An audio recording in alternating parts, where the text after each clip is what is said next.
বিসমিল্লাহির রহমানির রহিম। প্রিয় শিক্ষার্থীরা, আসসালামু আলাইকুম। শিক্ষার্থীরা, আজকে তোমাদের সাথে আলোচনা করব হিসাব বিজ্ঞান দ্বিতীয় পত্রের চতুর্থ অধ্যায়, যৌথ মূলধনী কোম্পানির মূলধন। তো আজকের সেশনে আমি তোমাদের সাথে আছি। আমি মোহাম্মদ কামরুজ্জামান সর্দার, প্রভাষক, জলসেরি ক্যান্টনমেন্ট স্কুল ও কলেজ।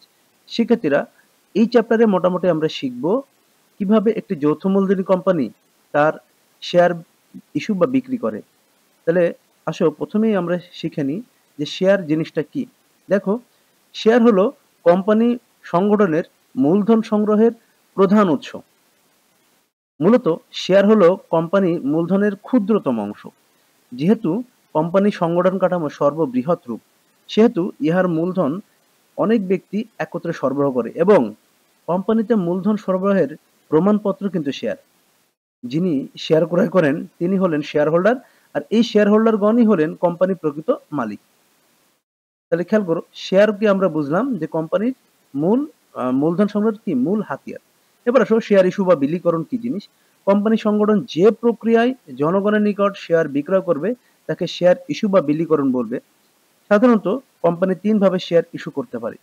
প্রথম আসো সমহারে শেয়ার ইস্যুকরণ। যৌথ মূলধনী কোম্পানি তার শেয়ারগুলো তার যে অভিহিত মূল্য বা ফেস ভ্যালুতে যদি জনগণের নিকট শেয়ার বিক্রয় করে তাকে আমরা সমহারে শেয়ার ইস্যুকরণ বলি। আগে বুঝি অভিহিত বা মূল্য বা ফেস ভ্যালু কি জিনিস। আমাদের একটা শেয়ারের অ্যাকচুয়াল যে মূল্য থাকে, অর্থাৎ একটা শেয়ারের যদি আমরা বলি একটা শেয়ার সার্টিফিকেটে যে দামটা উল্লেখ থাকবে এটিকে আমরা বলবো শেয়ারের অভিহিত বা মূল্য বা ফেস ভ্যালু। ধরো আমাদের শেয়ার সার্টিফিকেটে উল্লেখ আছে একটা শেয়ারের দাম 100 টাকা। যদি ওই 100 টাকা শেয়ার যদি আমরা 100 টাকায় জনগণের কাছে বিক্রি করি এটাকে বলবো সমহারে শেয়ার ইস্যু বা শেয়ার ইস্যু এট পার। এবার আসো অবহার, উনহার বা বাট্টাই বা ডিসকাউন্টে শেয়ার ইস্যু। কোম্পানিতে শেয়ারগুলোর যে অভিহিত মূল্য বা ফেস ভ্যালু অপেক্ষা যদি কম মূল্যে জনগণের কাছে বিক্রয় করে সেটাকে আমরা বলবো অবহারে শেয়ার ইস্যুকরণ। এবার খেয়াল করো, এই যে আমরা বললাম অবহারে শেয়ার ইস্যুকরণ, এই অবহারে শেয়ার ইস্যুকরণ হলো, ধর আমাদের ওই যে 100 টাকা শেয়ার বলেছিলাম, 100 টাকা শেয়ার যদি আমরা কম টাকায় বা 90 টাকা বিক্রি করি এটাকে আমরা বলবো অবহারে শেয়ার ইস্যুকরণ। আরেকটা আছে দেখো অধিহার বা প্রিমিয়ামে শেয়ার ইস্যুকরণ।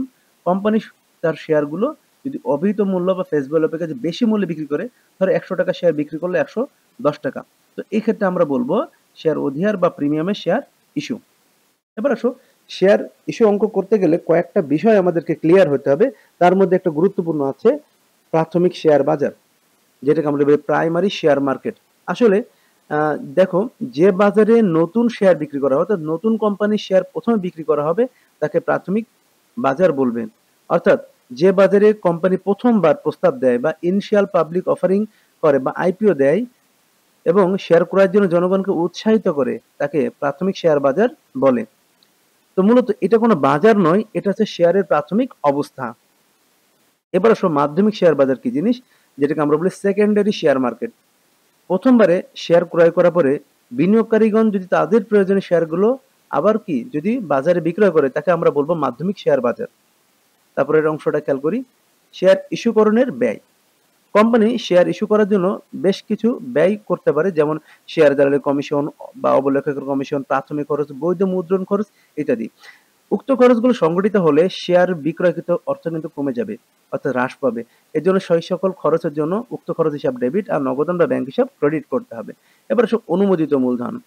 স্মারকলিপিতে যে পরিমাণ মূলধনের কথা উল্লেখ করে একটি কোম্পানি নিবন্ধিত হবে তাকে অনুমোদিত মূলধন বলে। এ মূলধন দ্বারা কোনো কোম্পানির মূলধনের সর্বোচ্চ সীমা নির্দেশ করে। অর্থাৎ আমরা স্মারকলিপি জিনিসটা হয়তো তোমরা জানো, সেটা হচ্ছে কোম্পানির মূল দলিল, সনদ বা সংবিধান। এই যে মূল দলিলে যে পরিমাণ মূলধন সংগ্রহ করতে পারবে বলে সে অনুমোদন লাভ করেছে এটাকে বলবে অনুমোদিত মূলধন। তারপর ইস্যুকৃত মূলধন। দেখো, কোম্পানি মূলধনের সংগ্রহের লক্ষ্যে অনুমোদিত মূলধনের যে অংশ জনগণের নিকট বিক্রয়ের জন্য প্রচার করবে এটাকে আমরা বলবো ইস্যুকৃত মূলধন। তারপর আসো বিলিখিত মূলধন। জনগণের নিকট থেকে প্রাপ্ত আবেদনের যে অংশ প্রকৃতপক্ষে শেয়ার হোল্ডারদের মধ্যে বন্টন করা হবে তাকে বিলিখিত মূলধন বলে। ম্যাক্সিমাম ক্ষেত্রে কিন্তু দেখবা ইস্যুকৃত এবং বিলিখিত মূলধন এক হবে, কিন্তু আবার কখনো কখনো কিন্তু ইস্যুকৃত মূলধন এবং বিলিখিত মূলধনটা আলাদা হয়ে যাবে। কেমন? দেখো, আমরা ইস্যু করেছি বাজারে ধরে বিক্রি করার জন্য ইস্যু করেছে 10,000 শেয়ার, কিন্তু জনগণ আবেদন করেছে আমাদের কাছে 8,000 শেয়ার। সেক্ষেত্রে কিন্তু আমরা 10,000 শেয়ার বিক্রি করতে পারবো না। অর্থাৎ সেক্ষেত্রে আমরা ইস্যুকৃত হবে 10,000 শেয়ার, কিন্তু বিলিখিত মূলধন হবে কিন্তু 8,000 শেয়ার। একটু খেয়াল রাখবে বিষয়টা। এবার আসো আদায়কৃত বা পরিশোধিত মূলধন। কোম্পানি শেয়ার বিক্রি করে বা বিলি করে প্রকৃত পরিমাণ যে অর্থ আদায় করে তাকে আদায়কৃত মূলধন বলে থাকে। তারপর আসো সংরক্ষিত মূলধন। মোট মূলধন অনুমোদিত মূলধনের যে অংশ কোম্পানি বিলোপ সাধন আগ পর্যন্ত ইস্যু করা হবে না তাকে সংরক্ষিত মূলধন বলা হয়। এবার আসো শেয়ার সংখ্যার জন্য করণীয়। শেয়ারের সংখ্যা আমরা কি করব?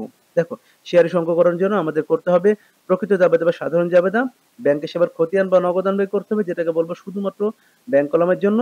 এবারে কোম্পানির একটা আংশিক আর্থিক অবস্থার বিবরণী তৈরি করতে হবে। দেখো, শেয়ার ইস্যু অঙ্ক তৈরি করার নিয়ম। শেয়ার ইস্যুর জন্য প্রকৃত জাবেদা করতে হবে, তারপরে সেগুলো খতিয়ানে স্থানান্তর করতে হবে এবং কোম্পানির আর্থিক অবস্থার বিবরণী তৈরি করতে হবে।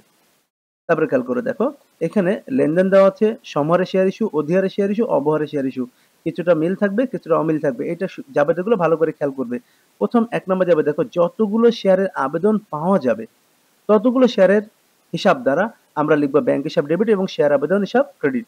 যতগুলো পাই, কম পাই বেশি পাই, যা পাই এটা দিয়ে জাবেদা লিখব। অধিহারও একই জাবেদা হবে, অবহারও একই জাবেদা হবে। এবার খেয়াল করো, ইস্যুকৃত শেয়ারে যদি কম আবেদন পাই তাহলে সম্পূর্ণ আবেদনটাকে শেয়ার মূলধনে স্থানান্তর করা হবে। সেক্ষেত্রে আমরা লিখব শেয়ার আবেদন ডেবিট একই শেয়ার মূলধন ক্রেডিট, এটা লিখবো সমহারে।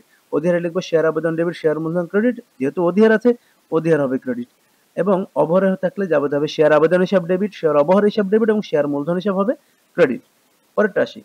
দেখো, ইস্যুকৃত শেয়ার অপেক্ষা যদি বেশি আবেদন পাই তাহলে ইস্যুকৃত শেয়ারগুলো বন্টন করা হবে এবং অতিরিক্ত আবেদন অর্থ ফেরত দেওয়া হবে। খেয়াল করো শিক্ষার্থীরা, যদি আমরা কখনো অতিরিক্ত আবেদন পেয়ে যাই আমরা কিন্তু নিজেদের কাছে রাখতে পারবো না, কারণ ওটা আমাদেরকে ফেরত দিয়ে দিতে হবে। আমরা যে পরিমাণ শেয়ার আমরা ইস্যু করব ততগুলো শেয়ারই বন্টন করবো এবং যে অতিরিক্ত আবেদন পাবো সেটা আমরা সম্পূর্ণ ফেরত দিয়ে দিব। আচ্ছা, খেয়াল করি, সমহারে যদি আমরা ইস্যু করি তাহলে জাবেদা লিখবো শেয়ার আবেদন হিসাব ডেবিট, শেয়ার মূলধন হিসাব ক্রেডিট এবং যেটা অতিরিক্ত আবেদন সেটা ফেরত দিয়ে দিব ব্যাংক হিসাব ক্রেডিট। যদি অধিহারে হয় লিখবো শেয়ার আবেদন ডেবিট, শেয়ার মূলধন হিসাব ক্রেডিট, অধিহার হিসাব ক্রেডিট এবং ব্যাংক হিসাব ক্রেডিট, ব্যাংকের মধ্যে ফেরত দিতে হবে। অবহারে শেয়ার ইস্যু হলে জাবেদা লিখবো শেয়ার আবেদন ডেবিট, শেয়ার অবহার হিসাব ডেবিট, শেয়ার মূলধন হিসাব ক্রেডিট এবং ব্যাংক হিসাব ক্রেডিট, ফেরত দিয়ে দিলাম। তারপর খেয়াল করো, ৪ নম্বর, শেয়ার ইস্যু বা বিক্রয় সংক্রান্ত খরচ যদি কখনো প্রদান করা হয় সেক্ষেত্রে জাবেদা লিখবো শেয়ার ইস্যু বা বিক্রয় খরচ হিসাব ডেবিট, ব্যাংক হিসাব ক্রেডিট। দেখো, অধিহারও একই জাবেদা হবে, অবহারও কিন্তু একই জাবেদা হবে। তারপরে দেখো ৫ নম্বর, কোম্পানি অবলেগর কমিশন শেয়ার বিক্রয় করে যদি কমিশন প্রদান করে অবলেগের মাধ্যমে সেক্ষেত্রে জাবেদা লিখবো অবলেগর কমিশন হিসাব ডেবিট, ব্যাংক হিসাব ক্রেডিট। অধিহারও একই জাবেদা, অবহারও একই জাবেদা। তারপর খেয়াল করো, অবলেগর কমিশন বাবদ যদি শেয়ার প্রদান করে টাকা না দিয়ে জাবেদা লিখবো অবলেগর কমিশন হিসাব ডেবিট এবং শেয়ার মূলধন হিসাব ক্রেডিট। অধিহারও একই জাবেদা হবে এবং অবহারও একই জাবেদা হবে। তারপর আসে ৭ নম্বর, শেয়ার বিলির মাধ্যমে যদি সম্পদ ক্রয় করা হয় সেক্ষেত্রে জাবেদা লিখবো সংশ্লিষ্ট সম্পত্তি হিসাব ডেবিট এবং শেয়ার মূলধন ক্রেডিট। দেখো, অধিহারও একই জাবেদা এবং অবহারও একই জাবেদাই হবে। এবার আসো শেয়ার ইস্যু করার অঙ্কের জন্য ব্যাংক হিসাব। দেখো, শেয়ার ইস্যু অঙ্কের জন্য যদি কখনো ব্যাংক হিসাব করতে বলে সেগুলো আমরা জাবেদায় যেদিকে ব্যাংক হিসাব থাকবে সেই দিকে টাকা বসিয়ে বিপরীত নাম লিখে দেবো, তাহলে আমাদের ব্যাংক হিসাব করা হয়ে যাবে। এখানে ব্যাংক হিসাবটা দেখো চলমান টি ছকে দেওয়া আছে, তোমরা ইচ্ছা করলে চলমান দের ছকেও ব্যাংক হিসাবটা করতে পারবে। এবার আসো আর্থিক অবস্থার বিবরণী। কোম্পানি আংশিক আর্থিক অবস্থা বিবরণী তৈরি করার জন্য সম্পদকে প্রথম সবার আগে যদি কখনো স্থায়ী সম্পদ আমাদের আসে শেয়ার ইস্যু করতে গেলে, যেমন কলকব্জা জমি দালান কোঠা, এটা সবার আগে লিখবো। তারপরে চলতি সম্পদের মধ্যে লিখবো ব্যাংক জমার উদ্বৃত্ত, তারপরে লিখবো অসমন্বিত ব্যয়ের মধ্যে লিখবো শেয়ার অবহার বা প্রাথমিক খরচ থাকলে সেটা লিখবো, দিলে আমার যোগ করলে হবে মোট সম্পদ। এবার আসো দায় ও শেয়ার হোল্ডারদের শর্তের মধ্যে প্রথম লিখবো আমরা অনুমোদিত মূলধন, আগে শেয়ার মূলধন লিখবো তারপর লিখবো অনুমোদিত মূলধন। প্রতিটি এত টাকা মূল্যে এতটা শেয়ার লিখবো, ইস্যু বিলিখিত তলবকৃত মূলধনের মধ্যে লিখবো প্রতিটি এত টাকা মূল্যে এত টাকা শেয়ার। তারপরে লিখবো সঞ্চিত উদ্বৃত্ত, তার নিচে লিখবো শেয়ার অধিহার। এবার সব দায়গুলো যোগ করলে আমার হবে মোট দায় ও মালিকানা সত্ত্ব। এখানে মনে রাখবা মোট সম্পদ এবং মোট দায় ও মালিকানা সত্ত্ব মিলে যাবে। তো শিক্ষার্থীরা, আজকে ছিল এই পর্যন্তই তোমাদের সাথে। তো সবাই ভালো থাকো। আজকের ক্লাসে দেখার জন্য তোমাদেরকে সকলকে শুভেচ্ছা, অভিনন্দন। আর পরবর্তী আরো ভালো ভালো কিছু ক্লাস পেতে গেলে আমার সাথে সংযুক্ত থাকবে। সকলকে ভালো থাক, সকলের সুস্বাস্থ্য কামনা করছি। সকলে ভালো থাকো। আসসালামু আলাইকুম।